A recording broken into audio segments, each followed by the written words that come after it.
Welcome to an episode of Growing Forward with Mik and Trav. I'm Trav. This is Mik.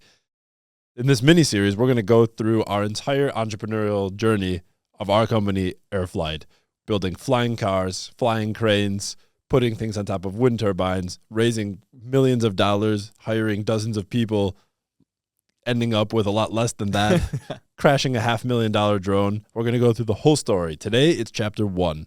We're going to talk about the inception of our company, AirFlight, how we got going, and just kick off this crazy story of ours. Yeah. It's gonna be amazing. It's been a crazy ride so far. It's been an insane ride so far, and we just had to get it down on some kind of record. So 20 years from now, we can, when we're at that point in our journey, we can look back and really appreciate this and share it with the world, right? So, Mik, you and I, we're the co-founders of AirFlight, but you are like the father of AirFlight. You are the founder of AirFlight. So that goes back way before AirFlight was a company. Yeah. Can you take us all the way back to the beginning, and how did you start a company making flying cars?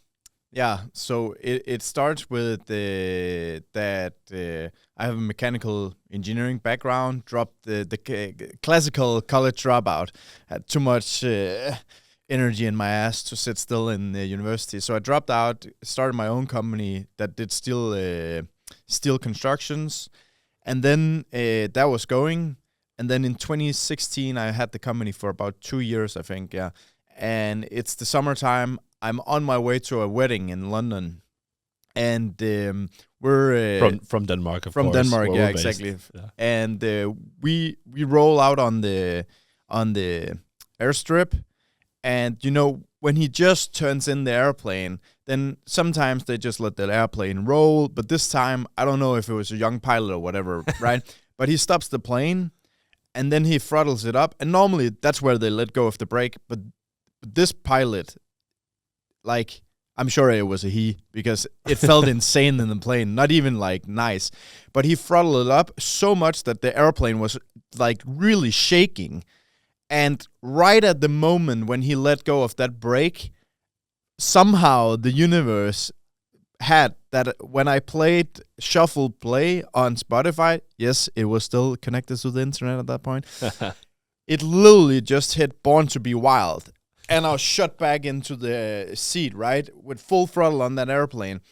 And for like 5-6 seconds, I just felt pure happiness, euphoria, a feeling of adventure. And then we take off, and we start to take off, and we're up in there, and we start to lose the relation to the ground. And in that moment, I felt, if you can give this feeling to people, you're onto something big.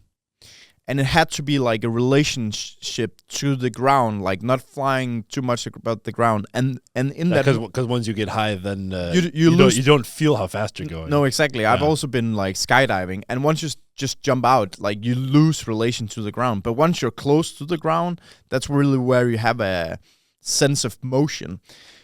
And then from there, I was like, I need to build a flying car, like a flying Lamborghini, something to fly in like yourself, where you can be in control.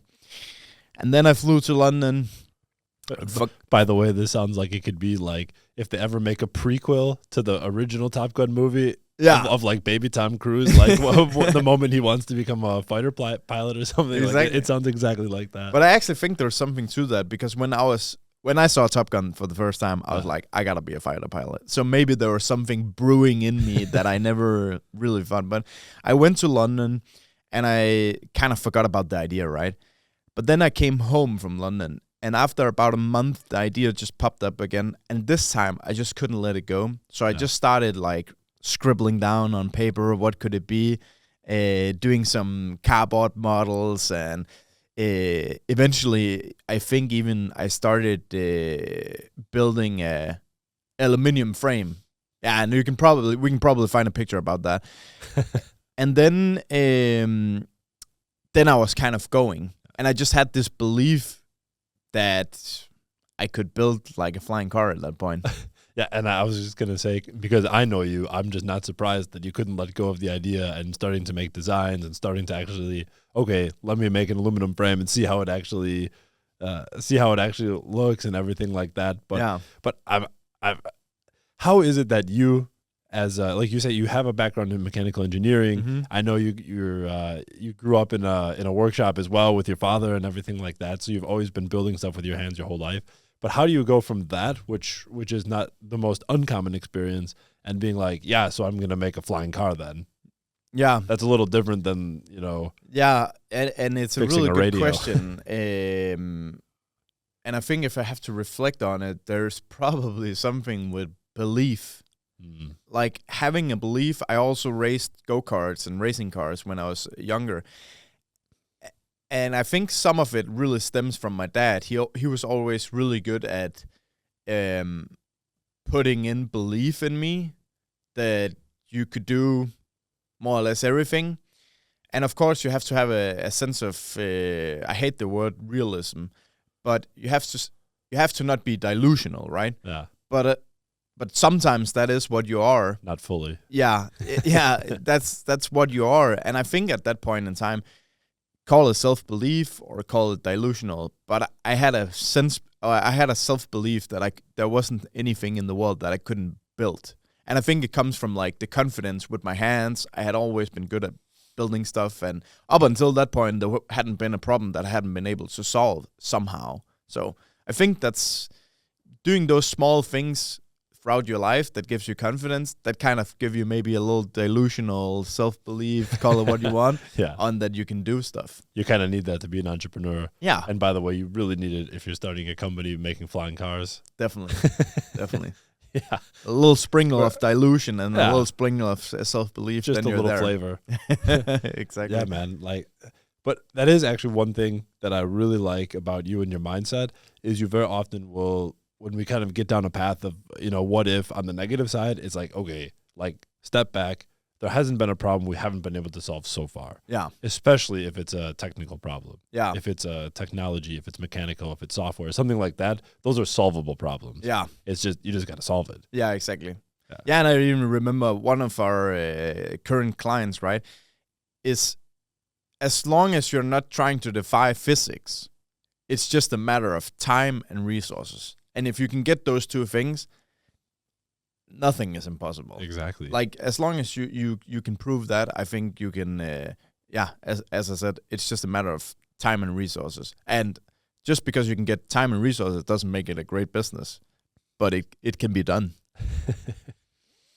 And I know. I just remember seeing this video of you two as well. Like we're both pretty big risk takers in general, I would say, right? But I would say you're even more extreme than me. And I just remember this video of you testing a propeller on it, I think it was, and the propeller was spinning, and you were like holding down the arm with your body. Yeah, definitely been some times where I've been doing some stuff that was probably over the edge of what you should do, but. We've learned over the years, and we've grown. Yeah, exactly. We've grown. we've been growing for it. Yeah, we have really been growing for it. That's for sure.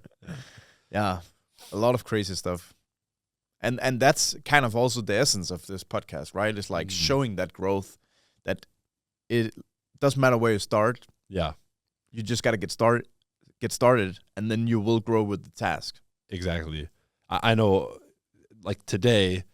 In this present time, it's like a lot of people will sometimes reach out and be like, like about some stuff that we're posting on LinkedIn or Instagram or something, and just saying, it's so cool what you guys are doing, and like, how do you know how to do that stuff and everything? And it's like, honestly, like I don't. Yeah. Like, I mean, I do, but I don't. Yeah. It's not. I don't have the instruction manual for the whole thing, but like you said, it's about doing something and learning along the way, having that courage to just take one step at a time. Yeah. And sometimes it's a little bit like walking on thin ice, where when you take that next step, you're like, like, is it going to break? Please don't break. Yeah. And sometimes you fall into icy water. Yeah. And that's the game. Yeah.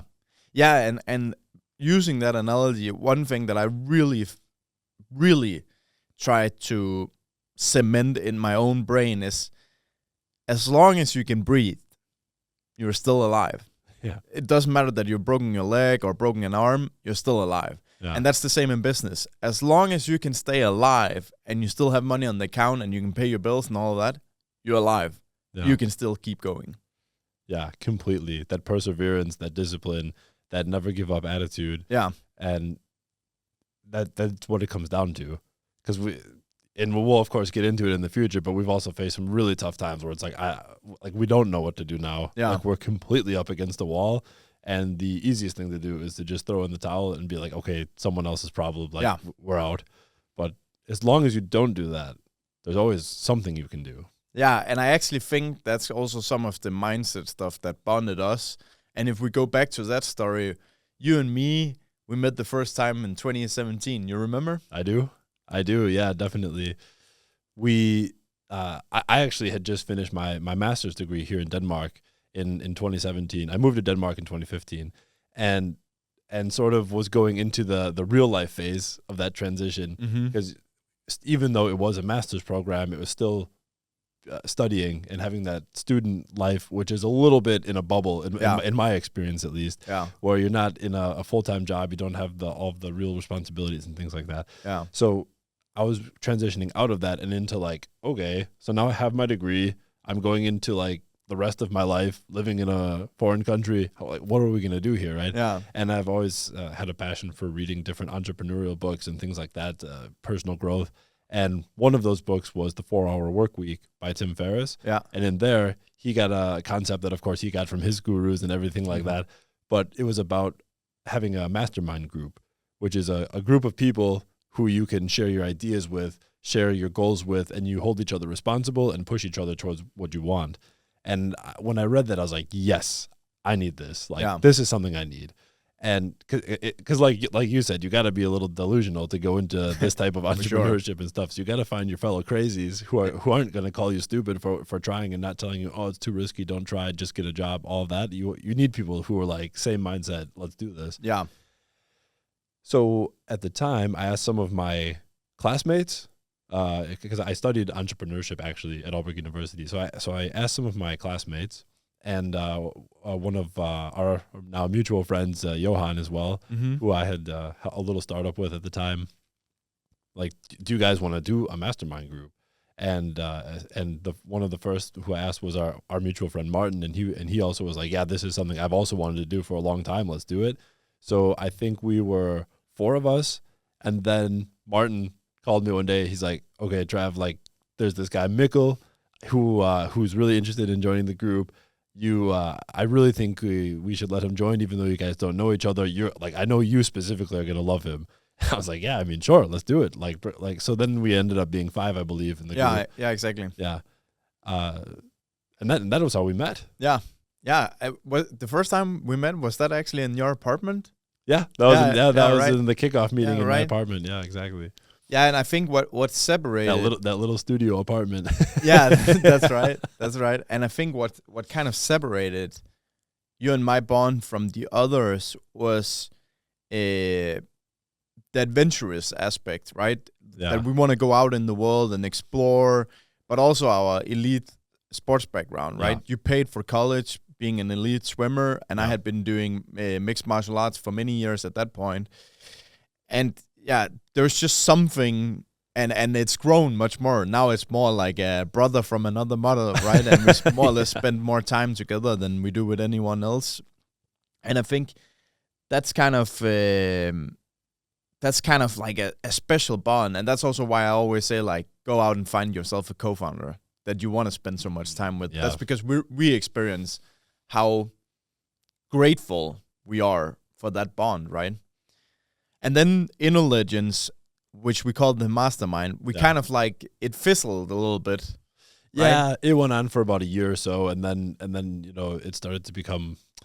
So a couple guys had some conflicts with the schedule, and we were only 5, and then it sort of fizzled out. So so I think we did that from sort of the summer 2017 to summer 2018 type of thing, like June to June, perhaps something ish like that. Yeah, that's right. And then so we kind of lost contact for a little while. Yeah. And then towards the end of 2018, like November, December, something like that, then I was looking for my next thing. I was looking for a new full-time job, and I was looking for some kind of side project or something like that, so I could have something to fund my life and something to fund my future, right? Yeah. And I wrote on LinkedIn a message about that, just a post about that, posted it on LinkedIn, and then and then I get a message like very quickly actually from you, and you're like, "Oh, Trav, like I saw your post. I haven't seen you in a while. You gotta come see what I'm working on here." And of course in Legends, in that mastermind group, you had mentioned you of course told us extensively about that you were building this flying car, and you were going to fly it over this fjord in Aalborg Limfjord, and this all these crazy stunts and everything, which by the way was another reason why I just liked you so much, is like you talked a little bit about delusion, and you and me both know that when you're consistent with something, consistency compounds. Yeah. It also turns out that delusion, that can also compound when you get it together. Yeah. But I was like, dude, this guy is crazy, and I love it. So you're like, you got to come get an update on the flying car. Like, okay. So you invited me out to your workshop at DIC Group. Yeah. And so I go out there and I walk in, and here's this flying car prototype basically. And you had this like massive 3D printer that you were doing some stuff with, and I mean like a massive 3D printer. Yeah, I think it was like 1 by 1 by 1 meter it could do, yeah. Which is ridiculous. Yeah. And there's the flying car there, and that's also, I'm pretty sure I met MB briefly for the first time that day too. Yeah, that's right. One of the other early founders who was briefly in the company as well. And yeah, it was like, okay, well, this is insane, basically. Yeah. And then I remember at some point you were like, okay, so like, are you in? Or something. Yeah. I'm just like, yeah, like fucking obviously I'm in. Yeah. Like, look at this thing, it's amazing.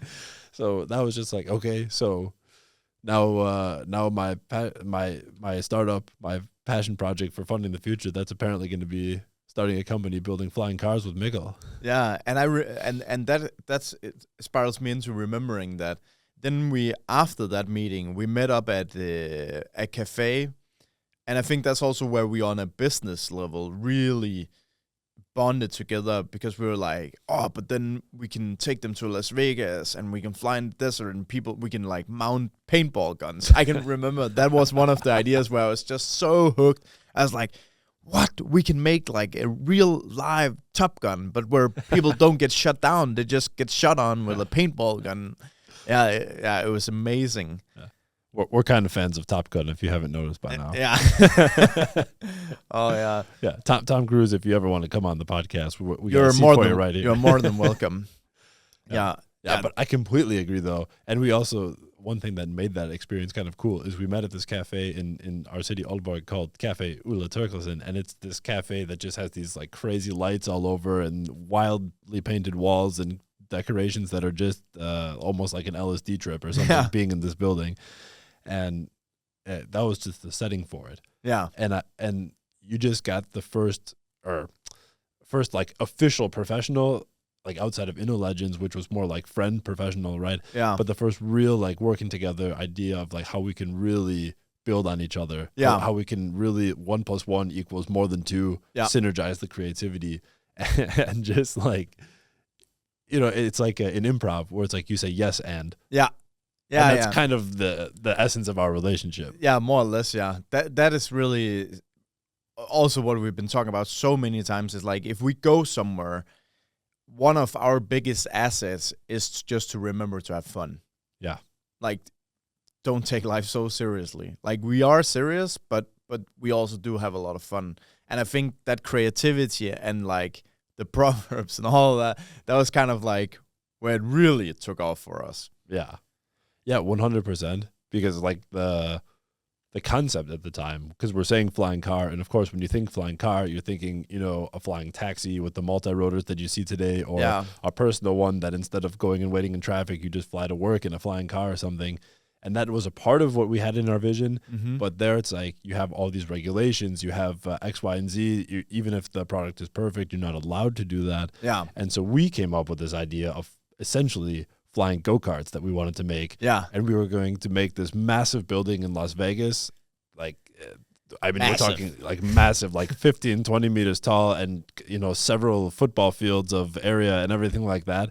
and people are going to be allowed to just fly these flying cars in there, because when you're inside, there's no airspace, there's no regulations. Exactly. And then and of course have all the safety involved and having like, you know, all of that thought through. But then it, like you said, then it became, but instead of just flying it like a go-kart, we could put a paintball gun under it, and then it can be like, you know, like a dogfight or whatever. Yeah, exactly. Yeah. There was so many crazy ideas at that point. But then from there, now we are like in the end of 2018, and I still have my company at that point. But in the end of 2018, I start to like have some real struggle in my company. I took on a project that I should have never taken on, but I always say it like that. But I mean, if I didn't do that, I wouldn't be sitting here today. So I'm kind of grateful for it. But I mean, listen, the whole point of this podcast, growing forward, it's all about growth. It's about learning from what you did, becoming better for it, and improving. Yeah, right? exactly. And without this, like you said, we wouldn't be sitting here, and things would have gone very differently. Yeah. And this was kind of like, this was sort of the moment or the process that went from AirFlight being this crazy side project that we both had into like, maybe this is what we should actually be doing with our lives. Yeah. It kind of like the turning point almost. Yeah, exactly. So what happened there? Yeah, so I took on a project, and we were doing steel constructions, and we were doing construction work on a new hospital. And what happened was that from the first drawings to the next drawings, there was a detail that wasn't like on the drawings. So it ended up that we had to drill 6,000 holes, which I had calculated with like a big drilling machine into the concrete.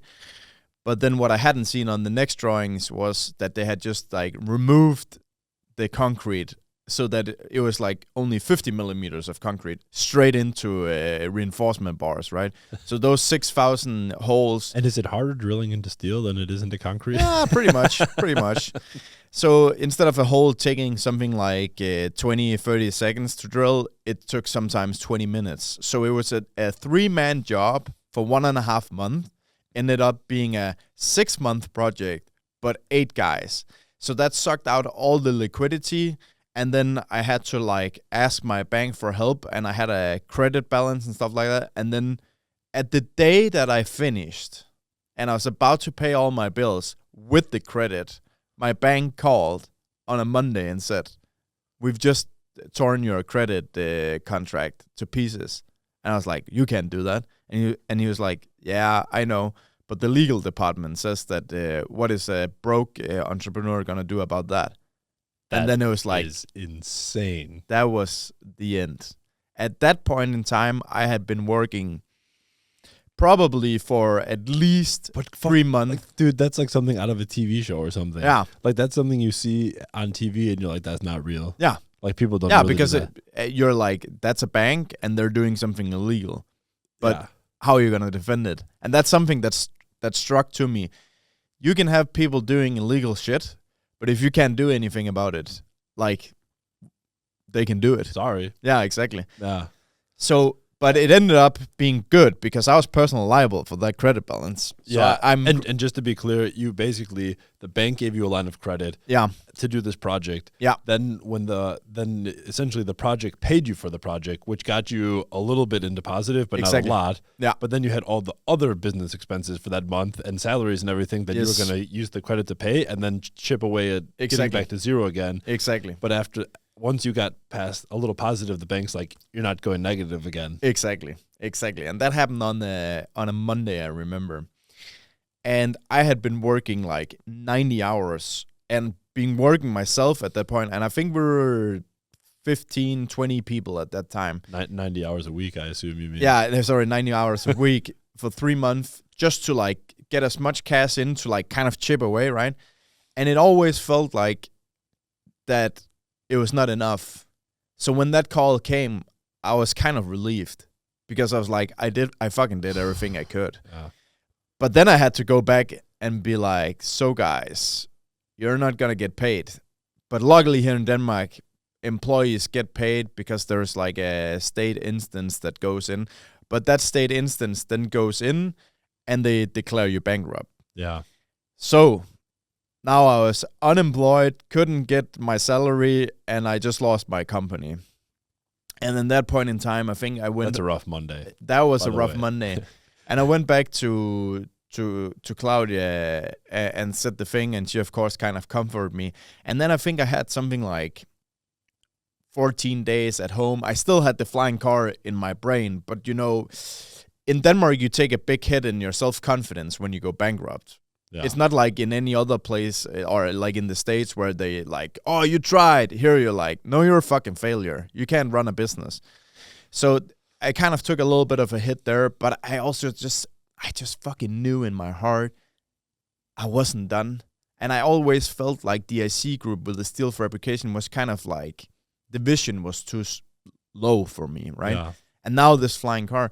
But, I was like kind of like laying on the couch and I was like not really feeling it. And then I remember one day where Klaudia was like, listen, now you fucking pull yourself together, because this was not the man that I fell in love with.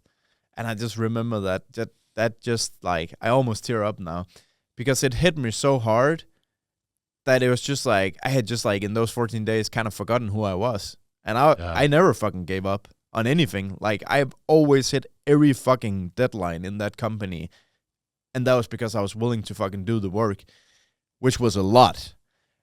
And then it was just like, okay, fuck it. Let's fucking go. Then it was just like, okay, I told her I'm going to do the flying car. And she's like, then fucking go for it. And yeah. Dang. Yeah. Goosebumps. Like literally like goosebumps. But that's, I mean, we talked about before about not giving up. Yeah.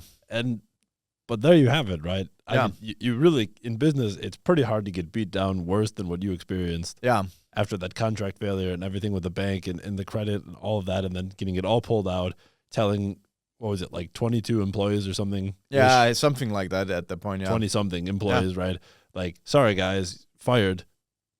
Yeah. Because, Because I failed. Yeah. Oof. You have to go in there and take full responsibility and say, like, I failed you guys, and I'm sorry. Yeah. But this is the end. Yeah. And then saying, okay, I'm going to start the next company building a flying car instead of, taking half a year or a year, just taking a job, collecting yourself, getting a little bit of safety, a little bit of security. Yeah. Just like, nope, going into the next thing, which is 100 times harder. Yeah. It's almost like jumping off a high cliff and then not landing in the water, but landing on a cliff, a little further down and get real broken up and then like scramble to like go off that cliff and land in the water. Yeah. But here we are. Here we are. And what an epic place to wind up and end episode 1 of the AirFlight journey.